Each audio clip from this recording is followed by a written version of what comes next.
Chapter 18. When we got to Gloria Dump's, I told her I had 2 surprises for her and asked her which one did she want first, the small one or the big one. "The small one," said Gloria. I handed her the litmus lozenge, and she moved it around in her hands, feeling it. "Candy?" she said. "Yes, ma'am," I told her. "It's called a litmus lozenge." "Oh, Lord, yes. I remember these candies. My daddy used to eat them."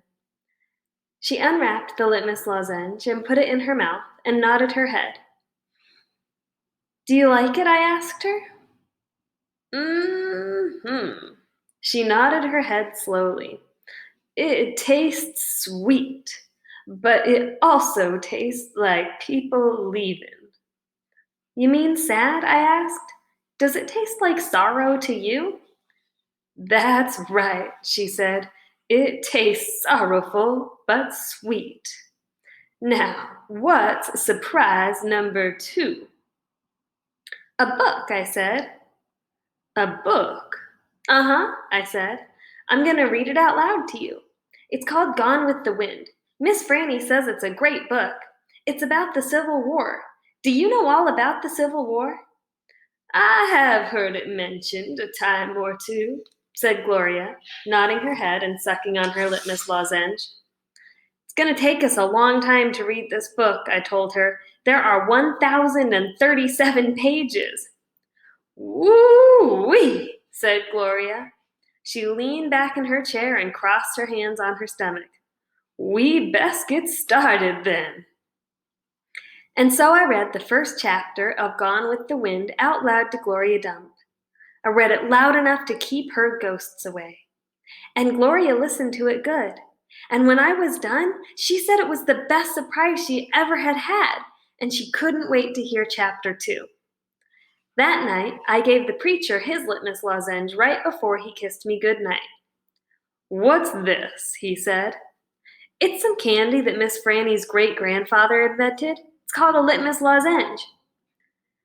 The preacher unwrapped it and put it in his mouth, and after a minute he started rubbing his nose and nodding his head. "Do you like it?" I asked him. "It has a peculiar flavor." "Root beer?" I said. "Something else." "Strawberry?" "That too, but there's still something else. It's odd." I could see the preacher getting further and further away. He was hunching up his shoulders and lowering his chin and getting ready to pull his head inside his shell. "It almost tastes a little melancholy," he said. "Melancholy? What's that?" "Sad," said the preacher. He rubbed his nose some more. "It makes me think of your mother." Winn Dixie sniffed at the candy wrapper in the preacher's hand.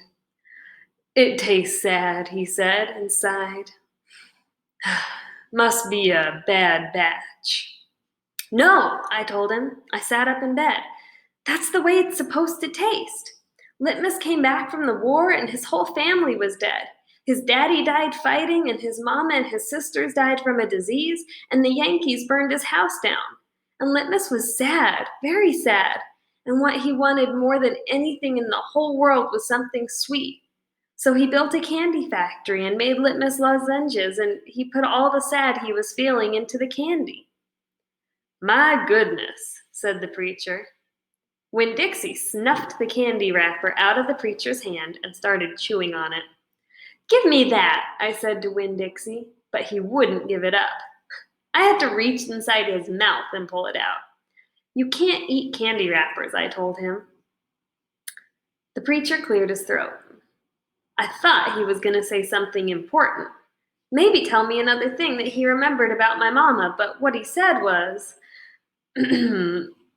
"Opal, I had a talk with Mrs. Dewberry the other day.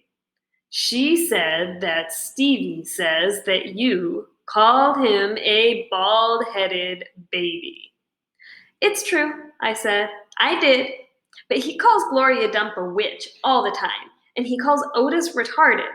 And once he even said that his mama said I shouldn't spend all my time with old ladies.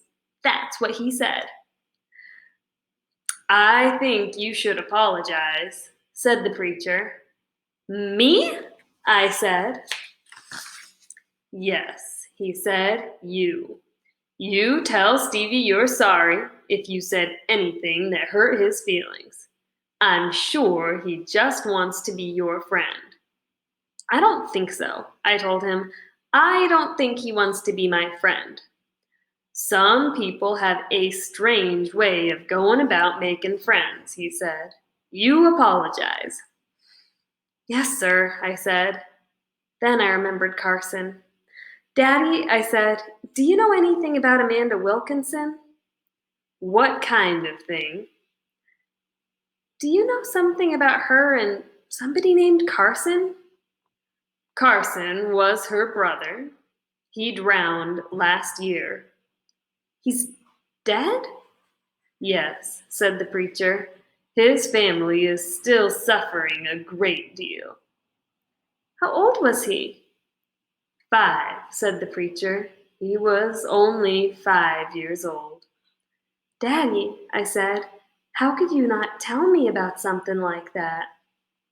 Other people's tragedies should not be the subject of idle conversation. There was no reason for me to tell you. It's just that I needed to know, I said, because it helps explain Amanda. No wonder she's so pinch-faced. What's that? Said the preacher. Nothing, I said. Good night, India Opal, the preacher said. He leaned over and kissed me, and I smelled the root beer and the strawberry and the sadness all mixed together on his breath. He patted Winn Dixie on the head and got up and turned off the light and closed the door. I didn't go to sleep right away. I lay there and thought about how life was like a litmus lozenge, how the sweet and the sad were all mixed up together, and how hard it was to separate them out. It was confusing. Daddy, I shouted. After a minute, he opened the door and raised his eyebrows at me. What was that word you said? The word that meant sad? Melancholy, he said. Melancholy, I repeated. I liked the way it sounded, like there was music hidden somewhere inside it. Good night now, the preacher said. Good night, I told him back. I got up out of bed and unwrapped the litmus lozenge and sucked on it hard and thought about my mama leaving me. That was a melancholy feeling. And then I thought about Amanda and Carson. And that made me feel melancholy too. Poor Amanda and poor Carson. He was the same age as Sweetie Pie, but he would never get to have his 6th birthday party. So this chapter makes me think a lot about Gloria Dump's advice to Opal earlier on about not judging people too hard. It can be really hard to know the troubles that other people have faced, and we have to always treat them with kindness, just like she needs to treat Stevie with kindness, because we don't know what people's histories are. I hope you enjoyed it, and I'll see you tomorrow for chapter 19.